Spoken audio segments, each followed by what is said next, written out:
Hello, everyone. This is the 250th episode of Soccer Nostalgia Talk Podcast. As always, this is Sean from Los Angeles and the Soccer Nostalgia blog. For this episode, I welcome back Welsh football fan Mr. Gareth Hughes as we discuss the Welsh national team during the 1986 World Cup qualifiers. Welcome back, Gareth.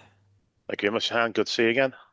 Last time we left off at the end of the 1984 Euro qualifiers, where Wales again narrowly missed out in a group with Yugoslavia, Bulgaria, and Norway. So, what was the status of the Welsh national team as we come to the year 1984? Bearing in mind, again, they've narrowly missed out on the 1982 World Cup qualifiers and now the 1984 Euro qualifiers. Yeah, so missing out on the 84 Euro qualifiers, obviously we couldn't have come much closer. I mean, Bulgaria would literally within seconds to get a favourable result for us, which would have eliminated Yugoslavia. But going into our campaigns from 1984, I'd say overall we're in quite a reasonable shape. We should have actually won the last home nations, the tournament we had every year between ourselves, Northern Ireland, and England, Scotland. We played Northern Ireland in the last game of the Vetch Field. Mark Hughes got a second goal in as many games. And we should have won that game, which would have clinched us to home nations. But unfortunately, Northern Ireland got a late equaliser through Jerry Armstrong, and they just pipped us for the top spot. So maybe it was quite fitting that Northern Ireland and Wales were first and second because England and Scotland, they deemed us unsuitable, I think, opponents, and they were just happy to play the Rouse Cup between themselves. So Northern Ireland topped it. We came second, and then we went off to play a couple of friendlies with some slightly makeshift sides against Norway and Israel. So Hughes and Rush were rested, so we were never really going. There wasn't much firepower, and so we proved we got a 0-0 draw in Norway and now a 1-0 defeat in Israel. But we were starting to blood one or two younger players as well. And Mark Hughes obviously just come into the fold. And we had a few fullbacks like Dave Phillips had just started to make his way into the Welsh team as well. So we get a little bit more depth. And then the fullbacks like Jeff Hopkins and Neil Slatter we're going to be quite regulars in this campaign coming up. So overall, we were in a fairly decent shape, but it was now time. We felt it was time we should qualify for a tournament. Despite these narrow misses, was there still a belief that Welsh manager Mike England would be the one to lead Wales to any qualification if there was one? Yeah, very much so. I mean, Mike England still had a very big standing in the Welsh game. He had a pretty stellar playing career. And with the Welsh football team, we didn't pay big money, so we were never going to attract a big manager like a Bob Paisley at that time, Howard Kendall, Ron Atkinson, Brian Clough. So I think Mike still had credit in the bank, but we knew he had to qualify sooner rather than later. And unfortunately, the Welsh manager's job is very much a part-time job, to be honest, part-time salary. So hence, we were never going to get a big name. And the Welsh FA, unfortunately, that era was quite an amateurish setup. So yeah, we were sort of making the most of a bit of a bad job behind the scenes. But I think Mike England, yeah, we're more than happy that he was going to see us through, at least through the qualifiers for the World Cup in Mexico in a couple of years' time. And in one of those matches that you mentioned, a home championship win over England, Wales introduced their new Adidas kit design that they would use until 1986. Also, in the spring 1984, you already mentioned there's the introduction of Mark Hughes of Manchester United, who made his international debut. And in fact, he would score on his international debut against England. And of course, another one against Northern Ireland. Was it self evident that he would become a personality in the Welsh game that he became? Yeah, I mean, not much is known about Mark Hughes until he made his debut for Manchester United. We saw his name in the programmes, for example, of the Welsh under 21 games. We saw his name as quite a regular in the reserve team at Manchester United. But he was a bit of a late bloomer in a way because he was nearly 21 when he made his debut for Manchester United because obviously they had Frank Stapleton and Norman Whiteside before been converted into a midfielder were up front. So he did have to bide his time a bit. So he was very much on the periphery of the Welsh football. So he was certainly a name we were familiar with.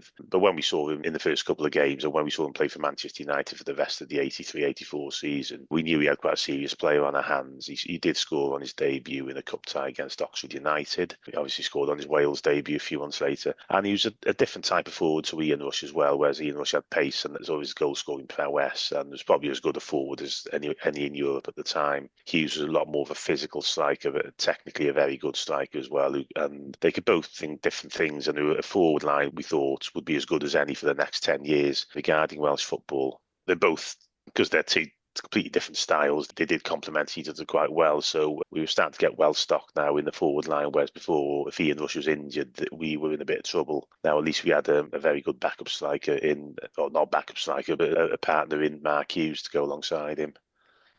Yeah, and as you said, David Phillips would also make his debut in this spring in 1984 phase, while others like Paul Price and Brian Flynn were phased out before the World Cup qualifiers. So, what was the backbone of the national team as we come to this first post Euros season of 1984-85? We had a very good forward line now in Rush and Hughes, but we also had Neville Southall and Kevin Ratcliffe, who were the mainstays of a fantastic Everton side who were starting to emerge from Liverpool's shadows. And for 2 or 3 years in those mid-80s, they were probably as good as any side in Europe. We also had Pat Vanden Houwe.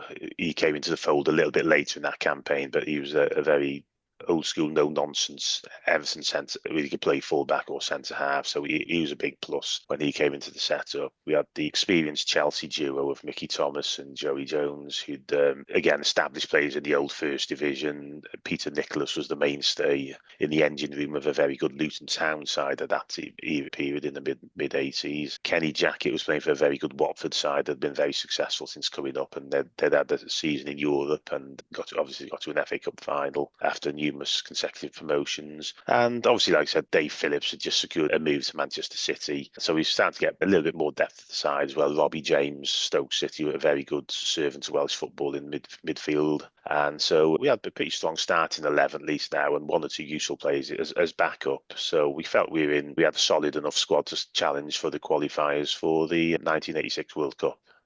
And for these 1986 World Cup qualifiers, Wales were in a very difficult group with recent 1984 Euros runners up Spain, Scotland, and Iceland. How was their chances viewed?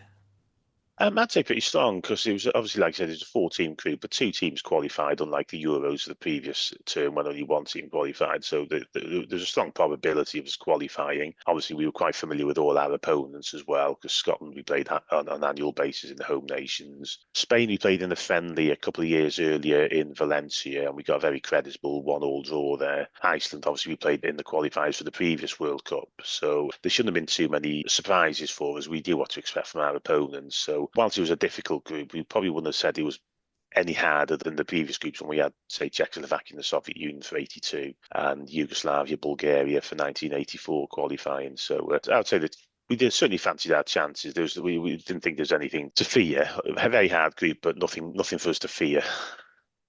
Well, the qualifier started on September 12th, 1984 at Reykjavik against Iceland.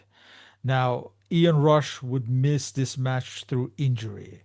So for Wales, we have the following lineup: Neville Southall of Everton in goal, Neil Slater of Bristol Rovers, Jeff Hopkins of Fulham, Kevin Ratcliffe, captain of a team from Everton, Joey Jones of Chelsea, Alan Davies of Manchester United, Kenny Jackett of Watford, Gordon Davies of Fulham. He replaced by Jeremy Charles of Oxford United in the 46th minute, Robbie James of Stoke City, Mickey Thomas of Chelsea, and Mark Hughes of Manchester United. Iceland would win this match 1-0 in the 52nd minute. A corner kick from the left side was headed in by Magnus Helgi Bergs. And at this point, I think Iceland would have been seen as a team there for the taking. Now, did Wales already burn a lifeline with this loss at Iceland? Very much so, yes. I mean, we know Iceland be tricky opponents, but they weren't a team I'd have expected us to lose to. And I couldn't really see Scotland and Spain dropping points against them. Whilst Iceland didn't, they were amongst the minnows. They didn't really lose heavily, like say the likes of Luxembourg, Cyprus, Malta, that era. They did. They certainly didn't win many games or draw many games. I mean, they did have some pretty good players. I mean, they had that the lad Sigurd Vincent who played for Yes, Stuttgart. He was probably Stuttgart, yeah. their Asger biggest player. Sigurvinsson, yeah. Yeah, there was Atli Advalds, and he also played in the Bundesliga, went on to play for Motherwell a couple of seasons later. The chap who scored, Magnus Bergs, he played for Eintracht Braunschweig, I think you pronounce it, in the Bundesliga. Yeah, We had and the Eidur Gudjonsson's father. Arnold Yeah, Goodjohnson. Arnold Yeah. Johnson. Yeah, he Mm. played for obviously I played for Anderlecht. He played Tottenham in the UEFA Cup final a few months earlier. They had the forward Petter Pettersson was quite regular in in a decent Feyenoord team. Oh yes, yes. So they did have players who played in some of the stronger leagues in Europe. Obviously, missing Ian Rush is a big blow, but it was not really an excuse for losing there. It was a game if we weren't going to win, then at least it was a game we shouldn't have lost. And as I said, it was highly unlikely Iceland were going to beat the other two big sides in the group. So it put us massively on the back foot. And straight away, really, we were behind the eight ball. And yeah, we felt we had to win. Basically, had to get very positive results somewhere where we perhaps didn't expect to get positive results further down the line in the group. So yeah, it was a very difficult blow and a big blow because obviously we had the hardest game coming up against Spain. So yeah, we were a bit dejected about that as a nation, fans and players alike. Yes, this next match again was away on October 17th against Spain at Sevilla at the Sanchez Pizjuan stadium where they never lose. And this is a match where a certain Emilio Butragueño made his debut for Spain.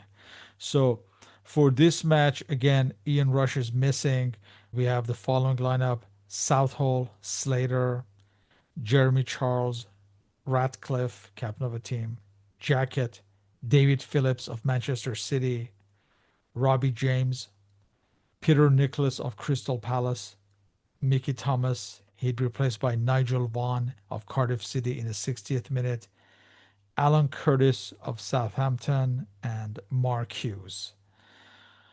Well, Spain would win this match 3-0. Hipólito Rincon scored the opener in the 7th minute. Wales actually scored a goal in the 60th minute through Mark Hughes, but that was ruled out. And late in the game, Francisco Carrasco scored from a free kick in the 83rd minute. And just before the end, the debutant Emilio Butragueño scored Spain's third goal, and Spain won comfortably 3-0.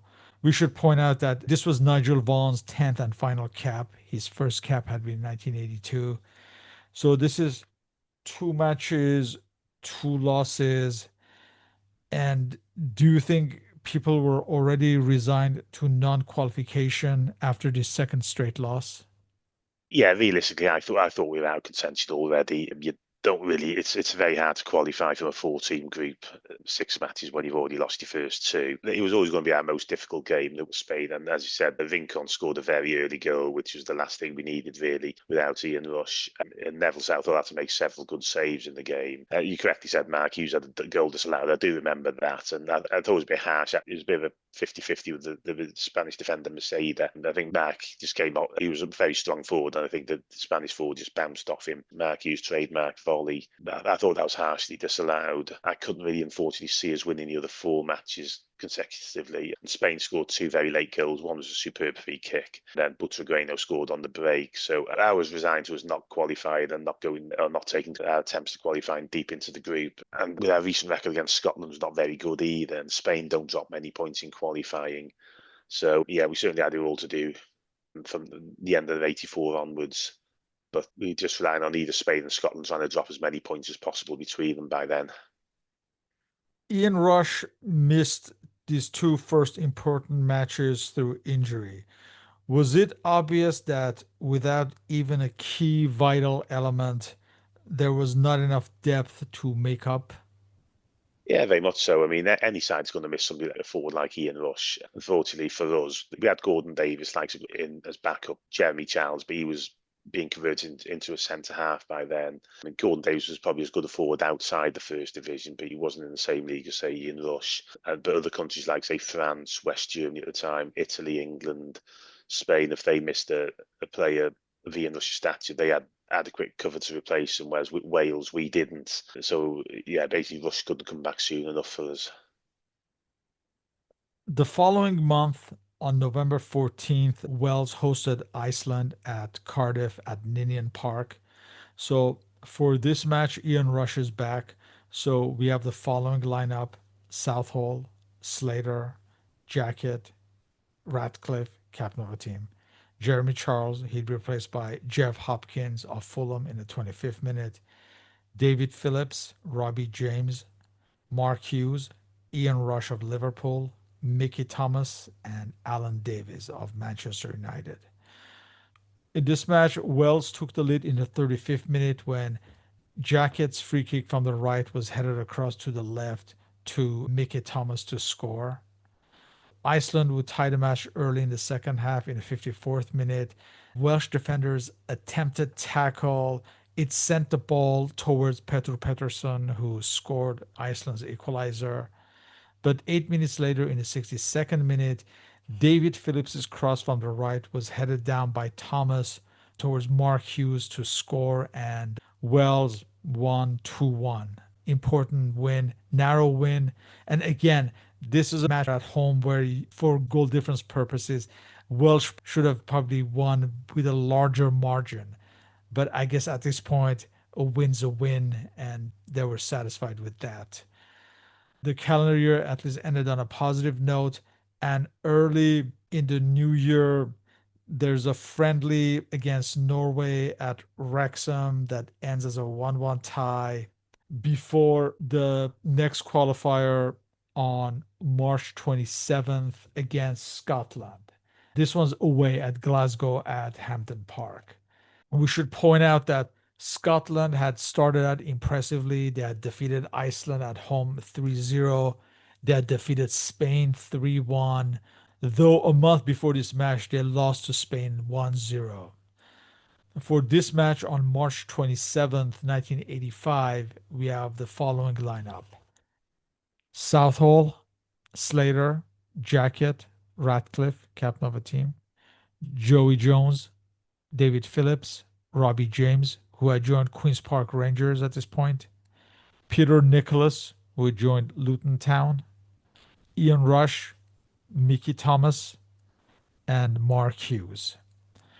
This match, Scotland playing at home would have expected to win, but it would be the Welsh who would come away with an important away win. So in the 36th minute, Robbie James's header led to a struggle between Hughes and McLeish, and the ball reached Ian Rush, who struck from the edge of the box. Wales came away with an important win. Did this important away win give Wales a level of hope at this point?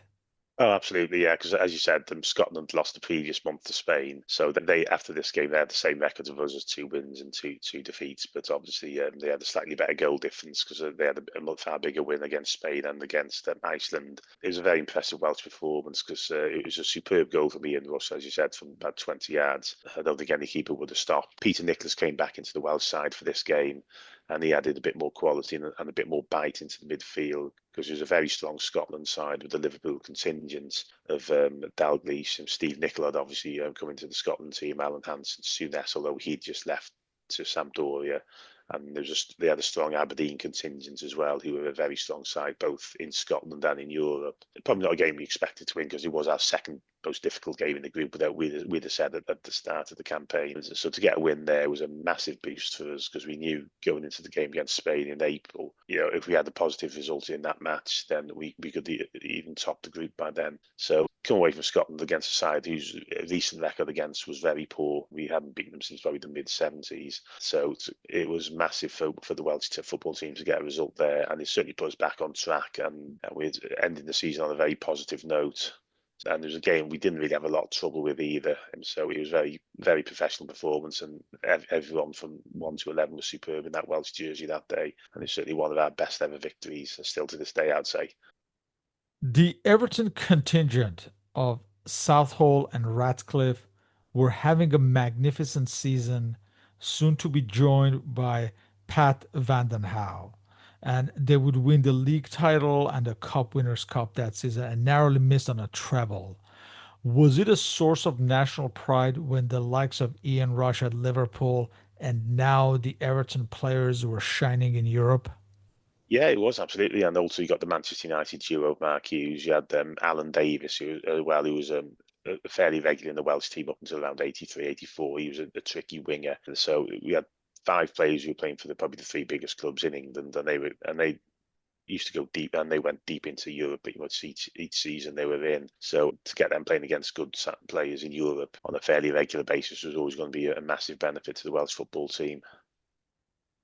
Now we come to next qualifier a month later on April 30th against Spain at Wrexham at the racecourse ground. Now, for this match, we have the following lineup: Southall, Slater, Jacket, Ratcliffe, captain of a team, David Phillips, Pat Vandenhouwe of Everton making his international debut, Robbie James, Peter Nicholas, Mickey Thomas, Ian Rush, and Mark Hughes. So Wales would take the lead just before halftime in the 45th minute when Ratcliffe's long cross from the middle was headed back by the Spanish defense. There was confusion as neither Maceda nor Arconada picked it up, and Rush took advantage of that hesitancy and scored. And Wales were ahead. Now we come to the 53rd minute, and that goal by Mark Hughes. A free kick from the right side was headed back by Andoni Goicoechea, and Mark Hughes scored acrobatically with a goal that's always on social media and always referenced to this day. Just before the end, in the 88th minute, Mark Hughes sent Ian Rush through and he advanced to score. And Wales won 3-0, and suddenly qualification was on for this group. Oh, big And time, yes. It's probably a game no Welsh fan will forget, whether they were at the racecourse that day or watching on TV. And, being 3-0 against Spain was a massive result, and probably still, again, to this day, one of our best ever results. As you said, Ian Rush capitalised on a bit of a disastrous mix-up, and probably the easiest goal Rush will ever score from a yard out. But yeah, going to Mark Hughes' volley, I still say to this day, it's the best goal I've seen. It's a game that I've been to, and it's probably still the most iconic, one of the most iconic goals in a Welsh jersey. And I had a perfect view of it as well. I was in the main stand. There was nothing obstructing me, and he must have been the best about a metre and a half off the ground. And it was just a goal that pretty much announced Mark Hughes on the world scene. And he was going to score many goals like that as well. He's more a scorer of great goals and perhaps a great goal scorer. But it's a goal I still remember to this day, well over 40 years later, and it's a goal I'll never forget. And what was the reaction in the stadium when you oh, saw the goal? it just erupted. And I Yeah. think Hughes was interviewed about it as well, and he said he thought he heard the referee blow the whistle, so he just tried it. He expected it to be disallowed, but there was no Spanish player really within 1 or 2 yards, so there couldn't have been a foul. And yeah, I've never seen an eruption like it. Yeah, like I said, I'll never forget it. And then Ian Rush put the gloss on things with a good finish at the end on the counter attack. But yeah, I don't think I'll see a better goal. I mean, been lucky enough to watch Gareth Bale on many occasions score some superb goals for Wales. But even he's not scored a goal close to that, although he scored many worldies. I still can't pick one out that he scored that was better, although there were good goals like one against Scotland for the 2014 World Cup qualifiers, for example. But no, I think Hughes' goal takes some beating, and I still don't think I'll see better. Yeah, Well, it'll certainly live on forever. yeah, absolutely, yeah. And again, this win made this group up for grabs now. Not only this particular goal, but this win, is it regarded as one of the most important victories for the Welsh national team?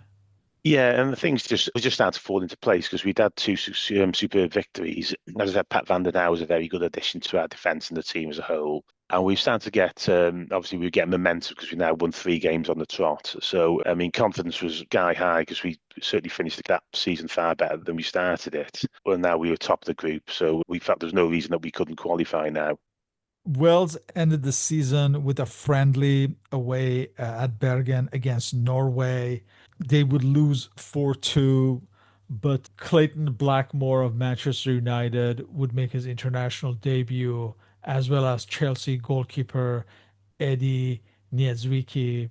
Clayton Blackmore would have a good run in the side, but as far as Niedzwiecki, Neville Southall was ahead of him, and he was never really Never. dislodge him. So this ended the season, and there's one more qualifier left, and it's against Scotland on September 10th at Cardiff at Ninian Park. This match that Wales had to win to have any chance to take one of the spots to qualify. We have to remind everyone that Spain just had to play Iceland at home and they were expected to win. So Yeah, this was for the second spot, playoff spot against Australia. As far as Scotland, Graham Souness was suspended from this match. Others like Alan Hansen, Kenny Dalglish, and Mo Johnson also missed this match through injury. During pre-match practice, a Welsh ball went into the crowd and was lost within the Scottish crowd. And Southall had to politely ask Jock Stein if you could yeah, ask the fans to give it back, and they I did it. Yeah, complied. For this match, we have the following lineup, this key match. Southall, Joey Jones, who had joined Huddersfield Town, Kenny Jackett, Kevin Ratcliffe, captain of the team, Vandenhow, Phillips, Robbie James. He'd replaced by Stephen Lovell of Millwall in the 80th minute, Peter Nicholas, Mickey Thomas. He'd replaced by Clayton Blackmore in the 83rd minute, Ian Rush, and Mark Hughes. Wells would take the lead in the 13th minute, were seemingly on their way. So in the 13th minute, Peter Nicholas's cross from the left side was slotted in by Mark Hughes, and Wales had to hold on to the score to have any chance to qualify. We should also point out that the Scottish goalkeeper Jim Leighton was also replaced at halftime as after a collision with Ian Rush, one of his contact lenses was displaced and he had problems seeing, so he was replaced by Alan Ruff. Late in the game, David Phillips in the 81st minute, he handled in the box from David Speedy's shot, and Scotland were awarded a penalty kick. Davy Cooper scored from the spot kick, and Scotland would hold on. The match would end as a 1-1 tie. But unfortunately, we know what happened at the end with Scotland manager Jock Stein having a heart attack. He would die in the stadium. Wales did not qualify again, but of course, everything was overshadowed by the death of Jock Stein. What are your memories? By the way, were you there by any chance?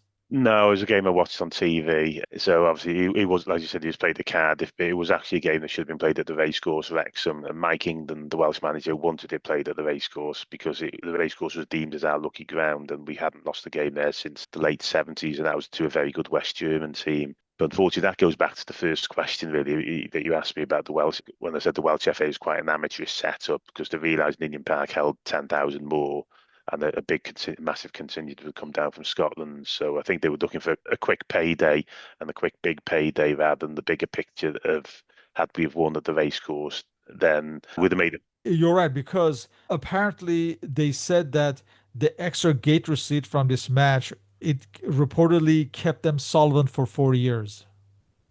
Possibly, but I mean, we'd have made a lot more had we have qualified. So, unfortunately, the Welsh FA at that time were not well known for looking at the bigger picture, shall we say. Yes, we had a bigger short term, it was maybe a bit, we had a bit of a cash boost, but unfortunately, the devastation of not qualifying offset anything that we made on that night on the gate. So that was a very poor decision, and it was a decision we would regret because I'm convinced that we played Wrexham, we would have beaten them. And as you said, Mark, you scored a very good goal with an instant instinctive strike in the game. And things seem to be going our way with Scotland missing several players as well. And the penalty was a very unfortunate one that went against us. It was a ball blasted at Dave Phillips from no distance, really, and he put his hands up instinctively. And unfortunately, the Dutch referee pointed at the spot, and Neville Southall made a valiant attempt to save it. He did get hands to it, but it was just unfortunately too good a penalty. It was a bitter experience. It was a devastating experience for football, but for the Welsh football team, but obviously even more devastating what we saw afterwards, because I still see the images of Jock Stein being carried into the medical area by several people. And, you know, it was tragic seeing one of Britain's greatest ever managers, but not just a great manager, but a great person as well, being carried into the changing room areas and the medical areas like that. Then obviously not long after there was news at 10, and that they announced unfortunately Jock Stein, so one of Britain's greatest ever managers had passed away. So yeah, heartbreaking evening all round really. But this was, considering we had near misses for the 82 World Cup, the 84 Euros, this was probably the most heartbreaking of the lot because it was in our hands. And we felt with the momentum we had, the form behind us, Scotland missing players. For once, things seemed to be going our way, but unfortunately, not for the first time. Scotland had a rather controversial penalty awarded against us, as they did for the qualifiers for the '78 World Cup. It was a bitter experience. It was hard to swallow because I think we'd have been too strong for Australia. We were then relying on Iceland to do us a favour in Spain, and despite a good efforts, I think they took an early lead against Spain as well from memory. Realistically, we didn't really expect Spain to drop points against them, and they scraped home 2-1. So it was pretty much back to the drawing board for us. Well, just like the 1982 World Cup qualifiers and the 1984 Euro qualifiers, Wales fumbled at the last hurdle. It was becoming a pattern at this point, it seemed like. Yeah, I'd say that, like, going back to what I just said on the previous question, this was probably the most heartbreaking of the lot because, as I said, it was in our hands. It was there for us to lose, really, and to get eliminated in the manner we did, that was devastating, and it took a bit of time for us to get over that one. Did observers rue the fact that Iceland should have been defeated as a minimum? Very much so. We had a bit of a feeling at the time it'd be a costly defeat, and it proved because realistically the others were not going to drop points against Iceland. And I had a look actually that our head-to-heads in the games between us, Scotland and Spain, we actually took 5 points from those 4 games because there's only 2 points for a win back then. Spain in those head-to-heads took 4, Scotland only took 3. So whereas before we'd probably not quite done enough against the bigger teams, this time we had more favourable results against the big teams. But that defeat in Iceland, very first match of the campaign in September '84, ultimately was very costly. We all said at the time, even as an 11-year-old, I couldn't see Scotland and Spain dropping points, although Iceland should have actually beaten Scotland in Reykjavik, because remember, they missed a penalty. Torderson, who went on to manage Stoke about 15, 16 years later, missed a penalty, and then Jim Beck got a very late winner for Scotland. And obviously, it just seemed to be the same. Also, we want other teams to get a little bit more luck than perhaps we did at crucial times, and I think obviously ran out of luck that match in Cardiff against Scotland. So yeah, it was very difficult. And then watching Scotland play instead of us in the World Cup, and when they had and Scotland had illustrious opponents in that group like Uruguay, West Germany, and an emerging Denmark team. So yeah, very bitter pill to swallow. How different were these qualifiers from the 1982 World Cup and the 1984 Euro ones? This was hard because the '82 one, we were relying on the Soviet Union to beat Czechoslovakia in the final game for us to qualify. And unfortunately, whether the both teams laid off each other and just played out a friendly draw, we don't know. But we didn't do enough again in the big matches in those groups. Whereas this '86 one, we did do well against the better teams. 84 was a bit of a mixed group because everyone seemed to take points off each other. There were no sort of standout teams between us, Norway, Bulgaria, and Yugoslavia. This one I'd say was the hardest because we'd fought so hard to get back into it after such a poor start. We probably thought by October '84 we were out of it, having lost the first two, but to have 3 superb victories and then to be within 10 minutes of getting to the playoffs, that took some getting over. So out of those three, I'd said that was the hardest to take, and the most heartbreaking was the qualifiers for the '86 campaign World Cup in Mexico. And just like our previous podcasts, there's this running narrative that Wales are still constrained for the lack of depth that would follow them for years to come.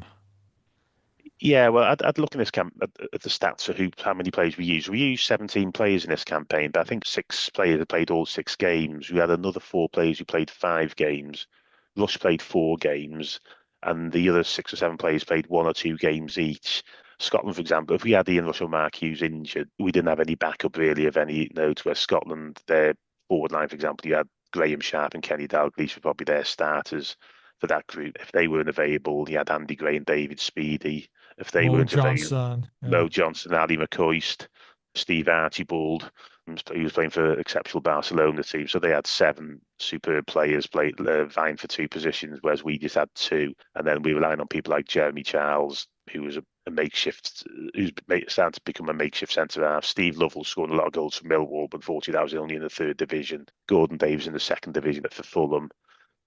we just didn't have that quality beneath us. Certainly the forward line, we didn't really have enough quality. Midfield and defence, we weren't too badly off. But when you miss Ian Rush, it's very hard for us to replace because, as I mentioned earlier, sort of the West Germanys and France and Spain's and Italy's of this world, they can England as well. They could always quickly replace a centre forward who's missing with another centre forward who's probably of equal ability. And yeah, so we started to build a bit of depth. We didn't really have much depth up front. So that was a bit of a problem for us. And Mike England was still popular as a manager at this point, or were there calls Not really, to because replace? again, because it was a very low paid job, so we were not really going to attract a big name. But by the time the 1988 qualifiers were going to start, I think realistically we all knew he had to start qualifying now. We couldn't really just say we were unlucky here, unlucky there. So near misses weren't quite going to cut it. So realistically, he did have to qualify for the 88 Euros in West Germany. And what are your thoughts on the experimentations for this 1984 and 1985 phase? You have the likes of Mark Hughes, David Phillips, Pat Vandenhauw, and Clayton Blackmore, who became long-term fixtures. Yeah, it was quite. Blackmore wasn't really on the scene. It was probably more towards the 86, 87, or the start of the next Euros. Clayton Blackmore started to be on the scene a little bit more because we had people like Jeff Hopkins, Neil Slatter, Joey Jones, all vying for the fullback positions. Then you could add the likes of Kenny Jackett or Dave Phillips, who could play in either fullback or midfield. So Blackmore came onto the scene a little bit later, perhaps a year or so down the road. But they were certainly very useful additions because he was playing for Manchester. He started to become a regular in the Manchester United side, albeit not the most successful United side ever. He was still playing for a top club. He were a top 4 or 5 team in England. So yeah, a very useful addition to the Welsh setup. And of course, Blackmore was very much the original, a very good utility player as well. And yeah, he was going to be a good servant to Welsh football years down the line. In closing, what was the outlook for the 1988 Euro qualifiers as Wales kept getting close but seemingly not good enough? No, well, for that one, we were relying on a favourable group, really. The Euros, it was very hard to qualify in that team, whether you're in a 4-team group or a 5-team group. The chances of qualifying would have been quite slim for us, but although we had quite a strong side, we didn't really have, as we've alluded to earlier, we didn't really have a lot of depth. And there was a lot of very strong sides in Europe at that time. You had West Germany, France, Spain, England, Italy, and the Netherlands were starting to emerge after a few lean years. Then you had the likes of Sweden and Denmark were improving no end, and you had other emerging nations like Czechoslovakia were improving mid to late 80s. Yugoslavia had an exceptional generation coming through. So really, we needed to avoid it was going to be near impossible, really, to avoid at least getting one of those teams. It was 50-50. If we could put our best side and play to our very best each game, we had a chance. But 1 or 2 bad performances or 1 or 2 slips here and there, then realistically, we thought we were going to miss out again with only one team qualifying. And so that proved to be the case a little bit further down the road. And we couldn't afford to drop. Unlike the game against Iceland, we couldn't afford to drop points against the minnows either. Teams like we had done against Norway and Iceland in previous campaigns. Yeah, we needed everything in our favour, and so hopefully we couldn't keep relying on or just having the excuse of a bad luck story here or there. We just had to be at our best each match. With that, I would like to thank you for your participation in this interview. All our respective contact information is listed on the blog and podcast uploads. So, Gareth, thank you once again and hope to continue these discussions on Welsh football history. Thank you very much, Johan, and thank you for having me once again. Thank you.